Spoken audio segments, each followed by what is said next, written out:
নমস্কার বন্ধুরা, মুখরোচকে সকলকে জানাই স্বাগত। আজ আমি আপনাদের বানিয়ে দেখাবো ডিম আর পাউরুটি দিয়ে দারুণ স্বাদের একটি রেসিপি। আমি একটা বাটি নিয়ে নিলাম সামান্য একটু পেঁয়াজ কুচি, নিয়ে নিলাম কাঁচা লঙ্কা কুচি। এবার আমি এর মধ্যে দিয়ে দেবো স্বাদ মতো নুন, দিয়ে দেবো সামান্য একটু গোলমরিচ গুঁড়ো। সব উপকরণগুলো খুব ভালো করে মিশিয়ে নেব।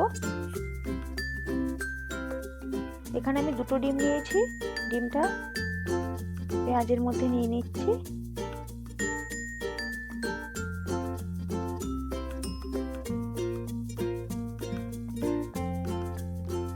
ডিমটা খুব ভালো করে ফেটিয়ে নেব। সকালের টিফিনে বা সন্ধ্যেবেলার টিফিনে খুব সহজেই বানানো যায়, আপনারা অবশ্যই বাড়িতে বানাবেন।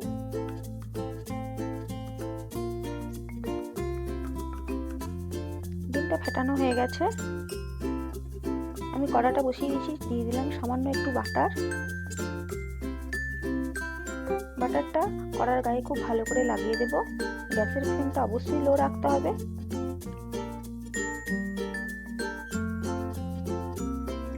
আমি এখানে 4 পিস স্লাইস পাউরুটি নিয়েছি। পাউরুটিগুলো হালকা করে একটু সেঁকে নেব। সব পাউরুটিগুলো একই পদ্ধতিতে একে একে সেঁকে নেব। গ্যাসের ফ্লেমটা হাই করা যাবে না, তাতে পাউরুটিগুলো পুড়ে যেতে পারে।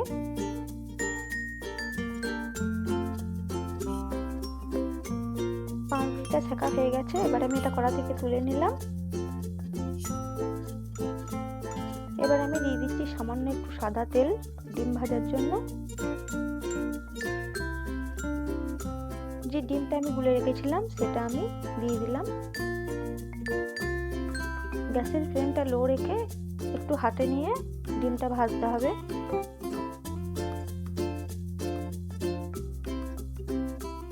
ডিমটা অনেকটাই শুকনো হয়ে এসেছে। যদি আমার এই ভিডিওটি ভালো লেগে থাকে তাহলে লাইক সাবস্ক্রাইব করে আমার পাশে থাকবেন আর কমেন্ট করে জানাবেন আজকের ভিডিও কেমন লাগলো। আমি যে স্লাইস পাউরুটিগুলো সেঁকে নিয়েছিলাম এইভাবে দুপাশ থেকে দুটো দিয়ে দিচ্ছি।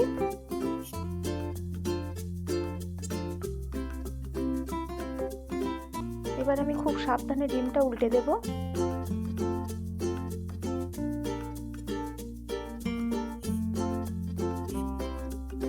আমি একইভাবে উপর থেকে 2 পিস পাউরুটি এইভাবে দিয়ে দেব। এবার আমি খুব সাবধানে ডিমটা একটু উল্টে দেব। এইভাবে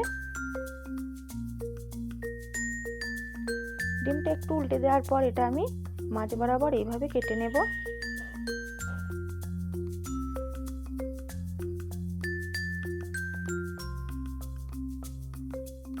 ডিম পাউরুটি দারুণ স্বাদের রেসিপিটা প্রায় হয়ে এসেছে।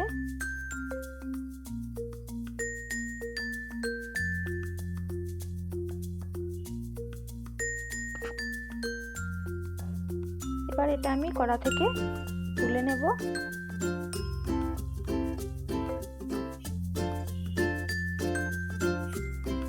আজকের ভিডিও এই পর্যন্তই। আবার একটি নতুন ভিডিও নিয়ে আমি চলে আসবো। ততক্ষণ পর্যন্ত সকলে ভালো থাকবেন। সকলকে জানাই ধন্যবাদ।